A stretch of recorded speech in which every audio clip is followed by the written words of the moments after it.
start with the greatest name of Almighty Allah, and the most Rahman Rahim.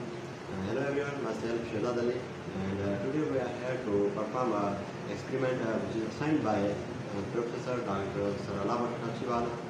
We are humbly thankful to Sir to give us a golden chance to come here and perform this experiment. Thanks so much. Extraction of serum from blood का पहला जो step है वो collection of blood है। तो इसमें हम injection के थ्रू ब्लड को निकाल रहे हैं।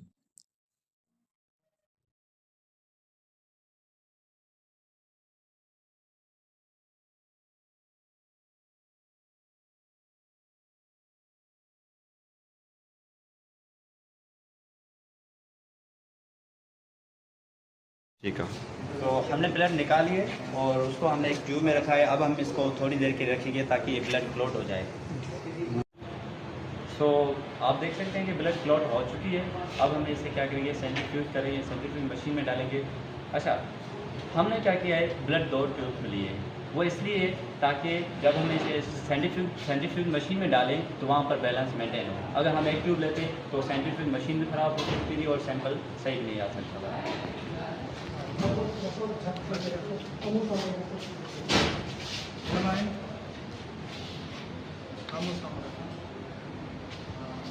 बंद करें इसे, बंद करें, मत बंद करें। ठीक है। सो अब टाइम पूरा हो चुका है। अब हम देखते हैं कि ब्लड से सीरम सेपरेट हुआ है कि नहीं हुआ।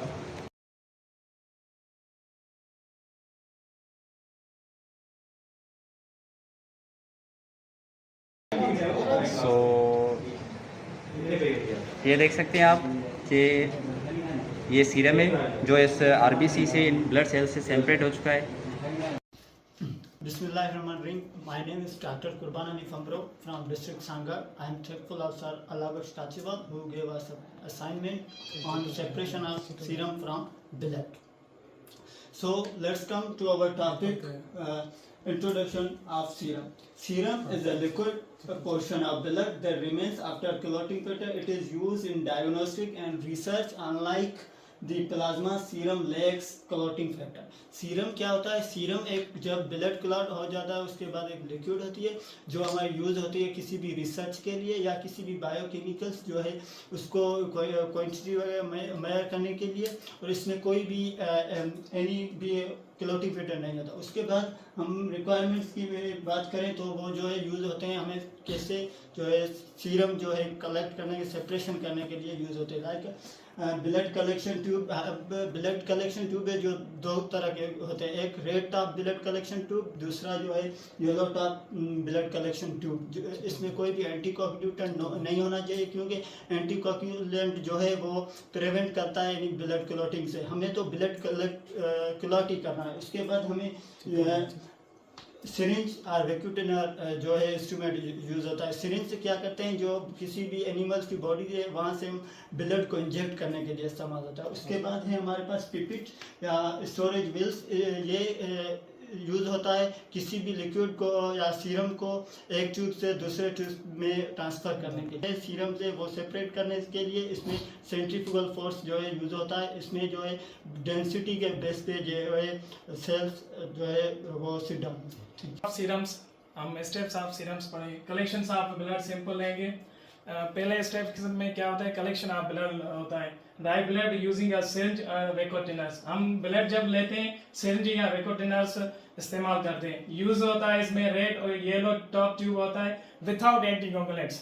हमें इसमें जो एंटीकोगुलेंट्स नहीं यूज करते हैं। एंटीकोगुलेंट्स जो यूज करते हैं हम प्लाज्मा में यूज करते हैं। सीरम के लिए हम रेड या येलो टॉप ट्यूब यूज करते हैं। इसमें दूसरे स्टेप में क्या होता है, दूसरे स्टेप में क्लॉट फॉर्मेशन होती है। फर्स्ट स्टेप हो गया, अब सेकंड स्टेप में क्लॉट फॉर्मेशन होती है। Let the blood stay at the room temperature for 30 to 16 minute तक। हम ब्लड जो लिया था, कलेक्शन ब्लड लिया था, अब उस ब्लड को क्लॉट फॉर्मेशन रखेंगे 30 to 16 मिनट तक। And the clot will be form naturally separate the serum from cells. अब जो ब्लड सीरम जो था ब्लड से लिया था, ब्लड से सीरम अब सेपरेट होगा। थर्ड स्टेप में क्या होगा, सेंट्रीफ्यूगेशन होगा। सेंट्रीफ्यूगेशन प्रोसेस होता है जहां पर हम सेंट्रीफ्यूग मशीन से इस्तेमाल करते हैं। Place the tube in the centrifuge. जो ट्यूब में हमने ब्लड लिया था अब वो सेंट्रीफ्यूग मशीन में डालेंगे। ये आपको रखना है कि 2 ट्यूब हमने लेने, 1 ट्यूब नहीं लेने। 2 ट्यूब के लिए तो सेंट्रीफ्यूग का जो मशीन है उसका जो बैलेंस है वो बरकरार रहेगा। स्पाइन द 3000 to 3500 राउंड पर मिनट फॉर 10 to 15 मिनट तक। सेंट्रीफ्यूग मशीन में जो हमने ब्लड ट्यूब लिया था वो ट्यूब रखना है 10 to 16 मिनट तक, 15 मिनट तक रखना है blood. And the serum will be separate from the blood clot. अब ब्लड जो ब्लड से जो सीरम था वो सेपरेट होगा।